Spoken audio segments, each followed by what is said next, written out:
กินยากินยมขึ้นมาเบิ่งเฮือนผู้เพิ่นมันเป็นบ้าว่าซะถึกล่ามโซ่ไว้หน่อยนึงพี่น้องและจักเป็นได้แล้วมาเบิ่งนำกันพอเพิ่นพามาเป็นจังไห้มาถ่ายให้เบิ่งแม่เพิ่นอยากเห็นว่าซั่นดอกช่วยนะช่วยนี่นะบ่โดยไปบรรณมะเกลือคือได้เห็นแต่คงไปอยู่หาก็ออกมาแต่หั่นแหละเฮาก็ได้แต่น้ามะเกลือหั่นแหละเพิ่นเป็นแนวใดมาแล้วก็ผูกไว้ผู้ชายหรือผู้หญิงผู้หญิงผู้หญิงยังขอกไว้อยู่โซมผูกก็ได้ไว้อยู่ก็เลยติดตามนะก็เลยไปขึ้นมาทันลงมาพี่เอ้ยกินยาพอดีเบิด3 สุดขึ้นยานี่เดือนละ100,000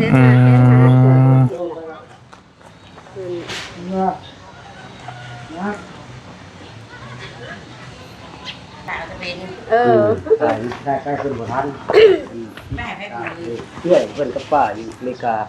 อันผู้มาสวยอันนั้นเด้บ่ลีเด้ผู้ติดตามผู้หาสวยคนนั่นเด้คนจนคนนั่นสวัสดีมาบอกเพิ่นว่าเป็นอะไรเพิ่นก็คือปกติอยู่บ่สวัสดีสวัสดีผู้นี่บ่ผู้เล่านี่บ่นี่แหละเป็นนี่แหละเอ้ยเพิ่นเป็นตลอดเลยแหละโรคค่าป้าเด้อที่เจ้าให้มาถ่ายบ่ทันเลยพาลูกมีมาถ่ายมาสัมภาษณ์คือปกติอยู่บ่ได้เป็นจังได๋เนาะบัดเช้าบัดลงกันนี่แหละบัดขึ้นกระป้วงไปกินยา3 แล้วกินยาระงับประสาทโดยทุกเดือนมันเป็นได้บัดเจ้าเป็นนั่นแม่มันมีแต่อยากไปขึ้นมามีแต่อยากไปแต่ตอนนี้ปกติอยู่บ่ได้เป็นหยังบ่ถ้ากระลงก็ห้ากระปล่อยออกนี่พอติดสั่นขึ้นกระป้ายไปนํเอาเมารถไปเอาจ้างรถไปเอา3 แสนก่อนมันสิเป็นได้ก่อนเจ้าสิรู้สึกว่านอนบ่หลับนี่แหละนี่คือนอนบ่หลับประสาทเด็กขึ้นในหัวในนี่เลยปั่นปวดแล้วปวดหัวขึ้นโลดโอ้ประสาทเนาะขึ้นนะประสาทแล้ว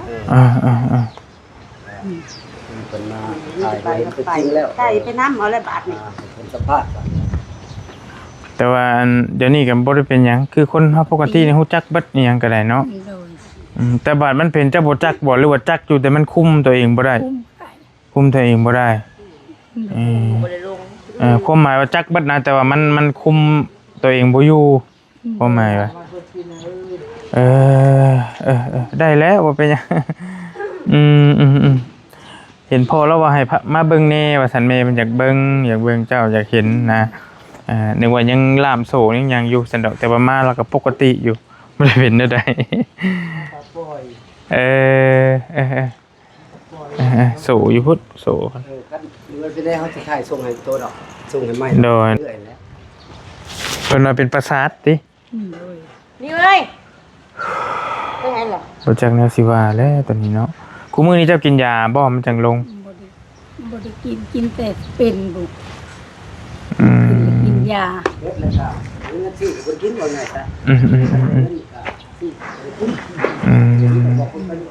คันก้าว่ามันก้าว่าสิเป็นแหละกินยาระงับไว้นะเนาะเอาง่ายก็ได้เนาะ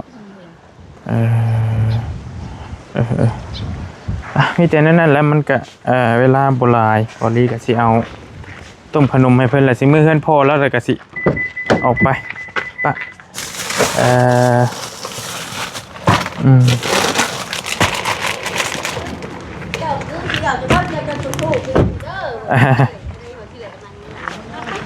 ผมเป็นยังไงมีแต่เฮาสิไปพระแล้วคันนึกว่าเราคืออันนั้นอยู่คือข้าวต้มขนมเด้อเอาไว้กินโดยทุกเดือนขาดยาก็คืนโฮมเฮาบอกบริจาคเลยก็ได้แล้วแต่เจ้าอันนั้นเพิ่นให้เจ้าตอนนั้นนะอันนี้เมย์เพิ่นให้เจ้าแต่ว่าเจ้าสิให้เราต่อนี่เด้อป้าก็เบื่อเด้อขอบริจาคต่อเด้อ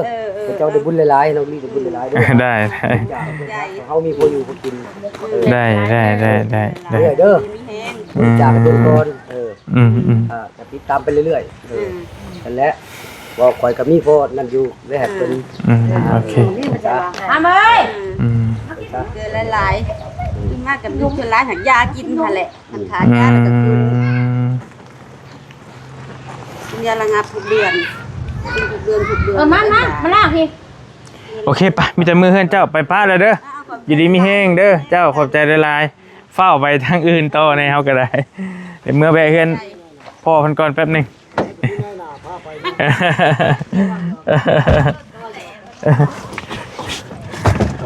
โอเคไป เสื้อผ้ากันก็บ่เหมาะเลย มาเยี่ยมเพื่อนพ่อแล้วจังหน่อยก่อนบ้านนี้แล้วก็สิไปปะและบาลีก็ได้มันคำเลย พอผู้ใหญ่พอได้ผมมีแขกมา อย่าแล้วเป็นยังดอกได้แล้ว เขานั่งกินน้ำจังได๋ก่อนเปิดดูลูก อยู่พี่ไปจังหน่อยเขาก็สิไปคันเป็นไปได้นั่นมานั่งน้องพี่ก็ได้ผมมันแจ้งเพราะว่าอยู่ในมันอย่างมืดนะเป็นว่านั่นก็พอเอาศาสตร์บ่นี่มานั่งพื้นพี่ก็ได้สบาย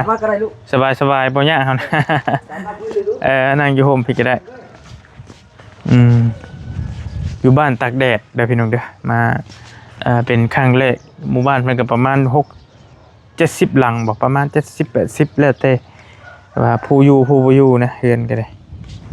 ได้แล้วบ่เป็น ให้น้ำมาได้ลูก โอ้ยบ่เป็นหยังนะได้แล้วนะ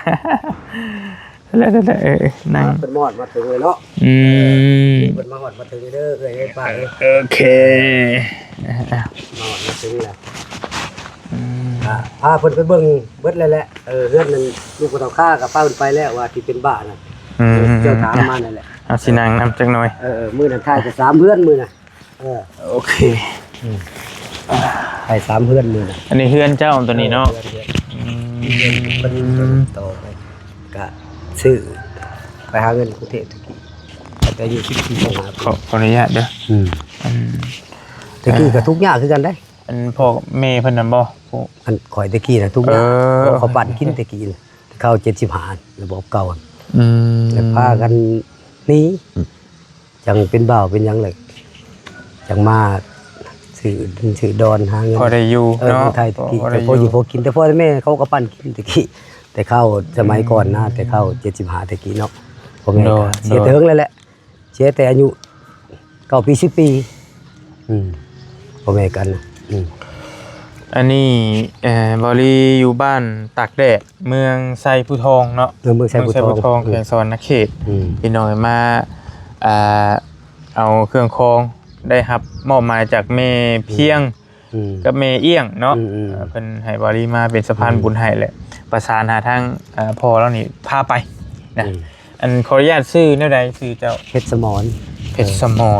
เมีชื่อกับใจจักปีแหละปีนี้วัย54 55แล้วได้สิไล่เรียกกับแม่เฮาแล้ว70ปลายเนาะ71โอเคพี่น้องอยู่ร่วมกันนี่บ่ลูกเต้าพอจักคน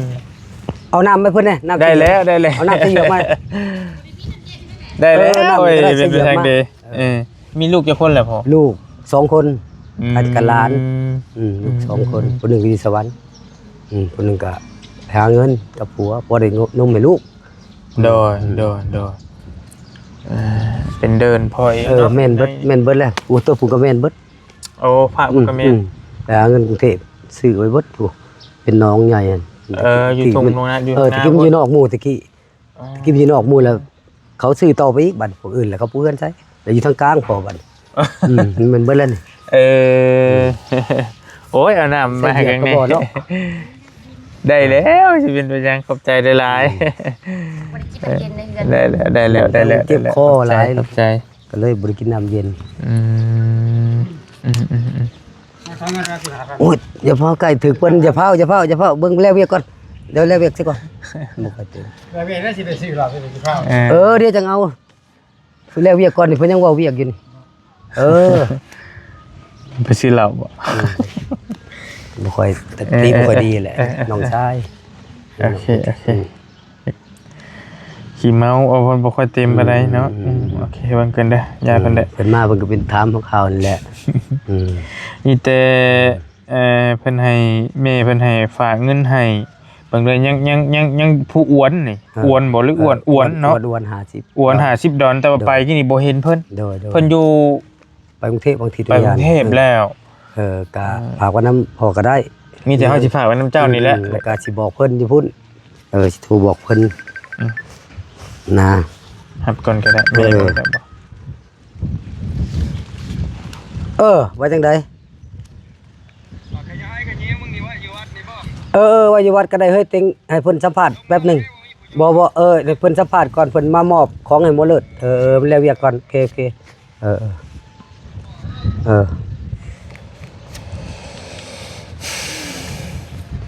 มีแต่แม่เพิ่นฝากให้เจ้าหัน100นึงโดยขอได้อัน100นึงก็คือ2ล้าน1แสนโดยพอนับบางคนก็ได้เลยและตัว50ดอนนี่ยินี่บอลี่แบ่งไปซื้อข้าวนี่เพิ่นให้ซื้อเครื่อง100ดอนพี่น้องแต่ว่ามันบ่พอซื้อข้าวก็700,000หาเพิ่นขายเป็นโลเลยโลละ 15,000 ภาษาเรามาบ่ทหารอย่าเว้าอยู่นี่เด้อเพิ่นมาฮอดมาถึงเด้อป้าเอ้ยมาฮอดมาถึงแล้วเพิ่นก็มามอบเงินมอบหยังให้ให้น้องแล้วให้ร้านเลยเด้อป้าเด้อให้น้องแล้วนี่เด้อมอบมาถึงแล้วนี่น่ะเพิ่นมาเทือนรถชันแล้วและก็นางอ้วนนั่นเพิ่นบ่อยู่ลูกเพิ่นอยู่ในจิกแล้วค่อยสิเพิ่นฝากไว้นำข่อยแล้วข่อยสิโทรบอกเฮาแล้วมีหยังก็ปัดเอาให้เขาแล้วข่อยก็สิถ่ายส่งไปให้เจ้าเบิ่งเด้อฮอดมือเขาอยู่ดอกบ่เป็นหยังดอก6 7 8 9ยังเก่าอยู่เลยหมดแล้วเงินทองเพิ่นก็ฝากไว้นำบ่เจ้าของเรือนบ่อยู่มีแต่เอาให้เราก็ได้ป่ะให้เพิ่นเป็นให้เพิ่นไปเอาซื้อเหล้าก่อนเอาไปกำลังจะกินเหล้าบ่พันบ่พอ15,000อีกอันนี้ให้เราไปเลยให้ไปเลยเอาขึ้นไปยาเพิ่นเข้าใจเพิ่นสิบ่ได้กวนให้เพิ่น500,000นะก็จะบ่บอกบอกหลายแหละมันเอาหลายมันไปซื้อเหล้ากินยาเพิ่นละมื้อนึง5 6 7ปอกมีแต่แบ่งให้เทื่อน้อยเนาะแบ่งให้เทื่อน้อยบอกเราเนี่ยก็ได้เพิ่นเป็นบุญเป็นให้1 2 3 1 2 3 4 5 6 7 8 9บางครั้งจะเอาที่นี่ก็อันนี้900,000มาจะเอาเงินถ้าตื่มใช่ให้มันเป็นล้านซะบ่แบ่งซื้อข้าวให้มันเป็นล้านเอาไว้ให้เพิ่นเอาให้ผู้อ้วนฮะเป็นล้านนึงเนาะให้มันเป็นล้านนึงโอเคกันก็สิถ่ายได้จับไว้ก่อนกันสิถ่ายส่งไปมันยุ่งนี่ว่านี่เด้อวันเด้อได้เงิน1ล้านเด้อเป็นเงินดอน50ดอนเพิ่นเอามาเป็นเงินกี่ไผล้านนึงสิไว้ให้โตแล้วเพิ่นมามอบให้กันแล้วเด้เงินอยู่นำกันฝากไว้นำเจ้าฮะฝากไว้นำกันนี่เงินกันก็ได้รับแล้วนี่1ล้าน1ล้านที่เพิ่นมาช่วยเหลือเพิ่นใจดีใจบุญเนาะเอาไว้ให้ลูกเพิ่นก็ได้ให้ลูกเพิ่นลูกโตแล้วบัดลูกโตมากันที่โตบอกมันเมาก็ได้ลูกโตนเด้ออยู่นะจิกกันเด้อหากันส่งหาโตเด้อแรงเด้อวันเด้อโอเคซื้ออ้วนติอ้วนเพิ่นอันป้าลูกไปบ้านป้าลูกไปบ้านอื่นผากน้ำเชี่ยวและอยู่ในจิกอันผู้อ้วนนี่ซื้อผู้หญิงบ่ผู้หญิงกับลูกป้ากับผัวบ่ป้ากับผัวแหละมีผู้บ่าวแหละพากันไปหาเงินนะพากันไปหากะไปทำกันปีนี้แหละจังว่าป้าผัวแล้วก็ไปทำกันกับผู้ใหม่หาเงินทุกอย่างแล้วพาลูกไว้น้ำหมูอยู่บนจิกนะเพิ่นเห็นกันมาถ่ายไปเฮือนแบบมีไผมาช่วยเหลือมีตรงนี้เพิ่นมาช่วยเหลือว่ะคนที่ทุกข์ยากว่ะอันนี้ก็ทุกได้มีเฮือนน่าจะหาซอยหมู่แต่ละปีนะ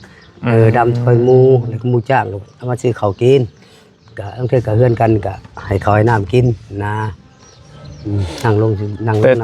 ตามในบ้านหั่นสิมีแต่ผู้บอดหั่นสินะนี่เนาะผู้บอดนี้สินักก็เพิ่นนักกว่าหมู่เพราะว่า